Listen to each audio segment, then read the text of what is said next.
श्री सीताराम श्री रामचरितमानस बालकांड दोहा क्रमांक 35।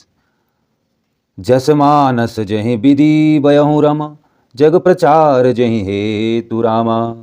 अब सोई कहूँ प्रसंग सब रमा, सुमरि उमा वृष केतु रामा। मंगल भवन अमंगल हारी, द्रवहु सो दशरथ अजिर बिहारी। ये रामचरितमानस जैसा है, जिस प्रकार बना है और जिस हेतु से जगत में इसका प्रचार हुआ है, अब वही सब कथा में श्री उमा महेश्वर का स्मरण करके कहता हूँ। शंभु प्रसाद सुमति ही तुलसी, रामचरितमानस कवि तुलसी।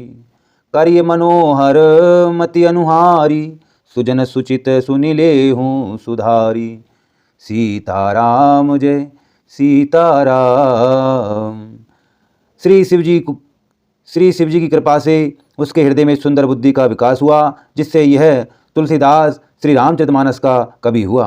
अपनी बुद्धि के अनुसार तो वह इसे मनोहर ही बनाता है, किंतु फिर भी हे सज्जनों, सुंदर चित्त से सुनकर इसे आप सुधार लीजिए। सुमति भूमि थल हृदय घाधु, वेद पुराण उदित घन साधु।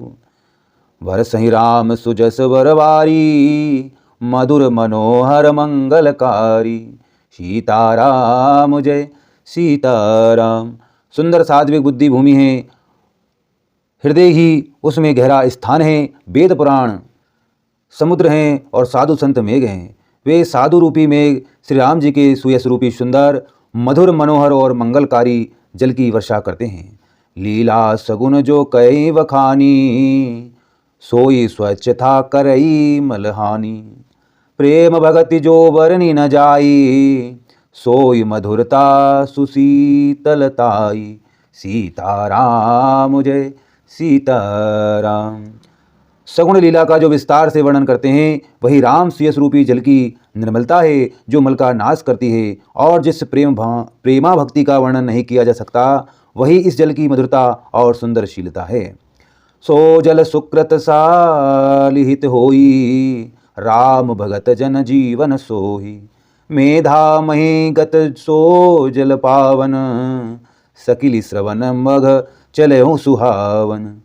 भरहु सुमानस सुथल थिराना, सुखद शीत रुचि चारु चिराना। सीताराम जय सीताराम। वह राम सुयस रूपी जल सत्कर्म रूपी धान के लिए हितकर है, और श्री राम जी के भक्तों का तो जीवन ही है। वह पवित्र जल बुद्धि रूपी पृथ्वी पर गिरा और सिमटकर सुहावने कान रूपी मार्ग से चला, और मानस हृदय रूपी श्रेष्ठ स्थान में भरकर वही स्थिर हो गया। वही पुराना होकर सुंदर रुचिकर शीतल और सुखदायी हो गया। सुटि सुंदर संवाद वर रामा, विरचे बुद्धि विचारी रामा। तई है पावन सुभग सर रमा, घाट मनोहर चारी रामा। मंगल भवन अमंगल हारी, द्रवहु सो दशरथ अजिर बिहारी। सीताराम जय सीताराम।